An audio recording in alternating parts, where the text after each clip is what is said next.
we can only think for the here and now. But Jesus is challenging us today. It is better than temporary. Think for the eternal. Are you prepared to meet the Lord? Amen. Have you taken if I were to give this a title, it would simply be better than temporary. Amen. Better than temporary. I actually came across the scriptures. I was doing my daily Bible reading, and you know, those verses kind of jumped out at me, and I didn't know why, but I continued to read. But if you look back at John chapter 5, you will see that Jesus healed the impotent man at the pool of Bethesda. And the reason why the religious leaders of the time had a problem with that was that he did it on the Sabbath day. And so they thought, well, wait a minute, you may have done something good, but you broke the law. They couldn't see the real meaning behind what he did. And so they had a problem with him because he broke the law, as they knew things should be.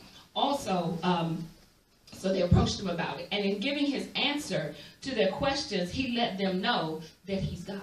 He told them unequivocally, my Father worketh hitherto, and I work. And so they were even incensed the more, because not only did he break the law by healing someone on the Sabbath day, now he had gone and made himself God. What are we going to do with him? And so they decided, we're going to persecute him.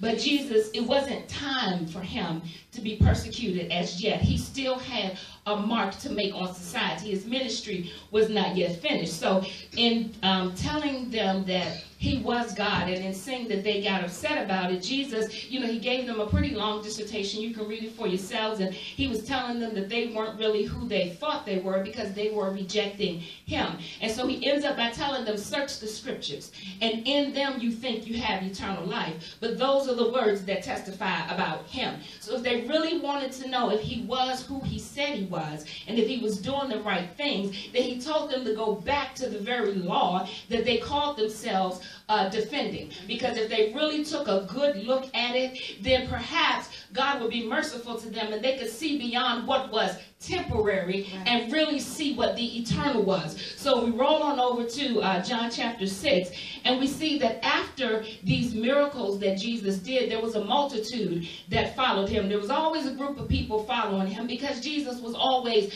doing good, and he was teaching, and he was providing for them. And many times the people got caught up in the physical things that he did, the temporary things that he did. Yes, he healed the sick, but how many know that healing is a temporary thing? Healing is just for this physical existence that we have right here. Yes, he reached out to heal the physical, but he was aiming for their souls. And that's what they miss many times, is that it's better than the temporary. So we see in chapter 6, a multitude following him, because they saw these miracles that he'd done, the lame man at the pool of Bethesda, and they heard all about, the controversy with him and the Pharisees. And if we roll down to a little bit before verse 14, he went into a mountain apart, and the people followed him. He couldn't even get any peace. They were just following after him. So seeing that they were following him, they wanted something. So he told his disciples to feed them. And if I'm not mistaken, this is the second time where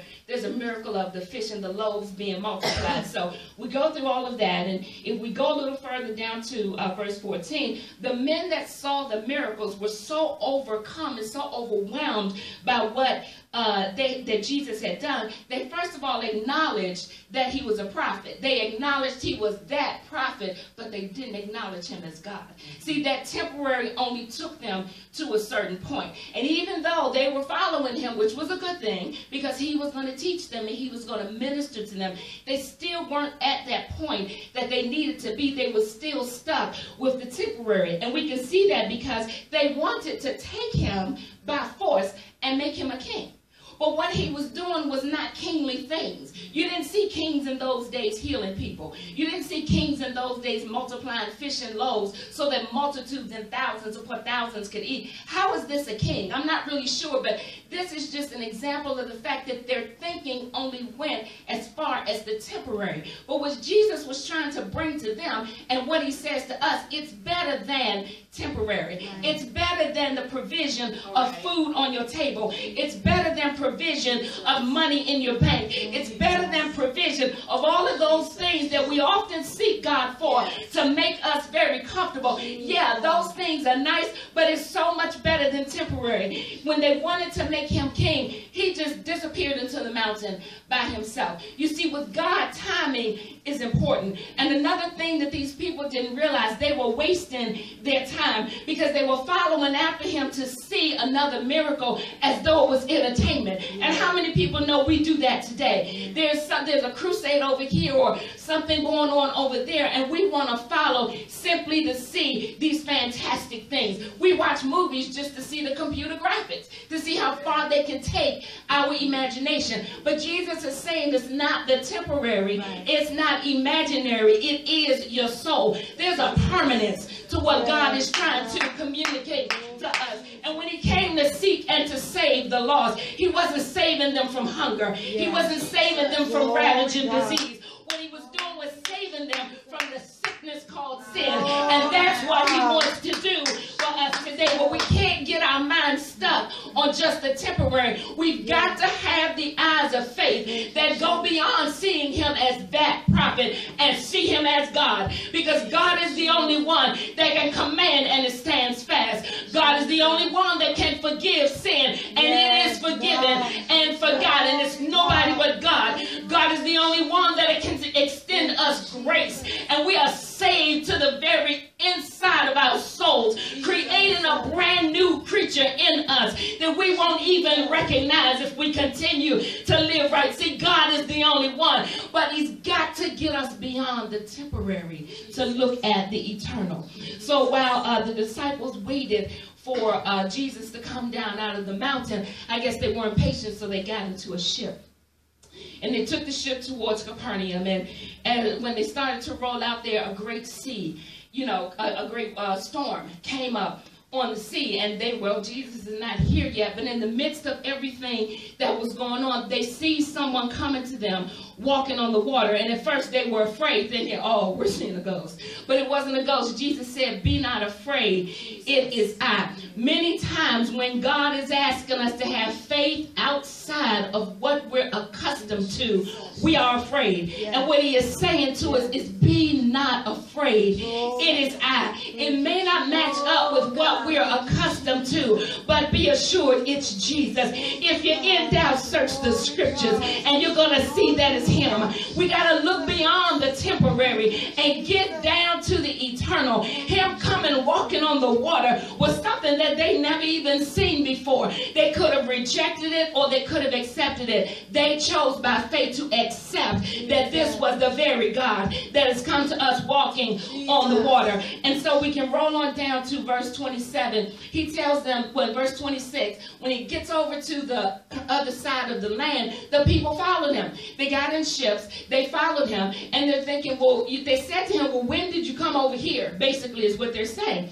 And he tells them in verse 26, I say unto you, you seek me not because you saw the miracles. See, they weren't coming after him because they were acknowledging the great power of God that was working. Exactly. He said, you come at you because you saw the miracles, but because you did eat of the loaves and were filled. Our bellies can be full here in this world, but that does not mean that we're going to make it over there. We've got to take our eyes off of the temporary, take our eyes off of what we can touch and see and smell. These five senses that we rely on so much. The Bible tells us to walk in the Spirit. And see, in the Spirit is where we're going to experience things that we've never seen before. And as long as we continue to believe that this is very God, that this is God that walked on the water, this is God that healed and saved and delivered, then we will continue to move and to grow in the Spirit. Don't get caught on the temporary. This is better than the temporary. Finally, in verse 27, he says, labor not for the meat that perishes. Don't work for that which the moths and the rust are going to corrupt and it's going to break through and the thieves can steal in it. So what if I've got the money stashed in my mattress? It doesn't matter because a fire could come along and it's all gone. That's temporary. He said, but labor for that which endureth unto everlasting life. Those things that we count so precious in this life cannot help us in the life to come. But what will help us with life everlasting is believing that Jesus is. He said, I've come that you might have life and that you might have it more abundantly. So it is incumbent upon each of us today. Look at our lives. Are we living that abundant life? Are we looking beyond the temporary? Have we subordinated the temporary desires to the spiritual desires? Is the kingdom of God more important than the kingdom of this world? Is a soul more important to me than, let's say, my job? Is my sleep more important to me than seeking my God? Or is it the other way around? So we have to label, we have to put our efforts behind those things that last into eternity, and not those things that set us up in this life. Many times when people are confronted with the gospel and they understand, yes, Jesus died for me. Yes, they buried him and he rose again. But when you get down to the part to tell them how to labor for that meat that will last for eternity, where it comes that you have to be baptized in the name of Jesus and receive his spirit with the evidence of speaking in other tongues, they stop cold. They stop short. Well, wait a minute. That's too much. Oh, but if it was a miracle, if your hand fell off and I put it back on, you'd be all right with that, and you probably follow for that. But what about that which is more meaningful? Because what we don't understand is that our soul is the most precious possession that we have. What would it profit a man to gain the whole world and to lose his own soul? Sometimes we can only think for the here and now, but Jesus is challenging us today. It is better than temporary. Think for the eternal. Are you prepared to meet the Lord? Have you taken on his name in baptism? Have you been filled with his spirit with the evidence of speaking in other tongues? Beyond that experience, have you gone on to walk with the Lord? Are you seeking him daily, applying his word to your life? Are you walking in newness of life? Are you doing the things that are storing up treasures in heaven and not treasures here on the earth? We got to remember what Jesus presents to us and offers to us is so much better than temporary. Blessed in Jesus' name.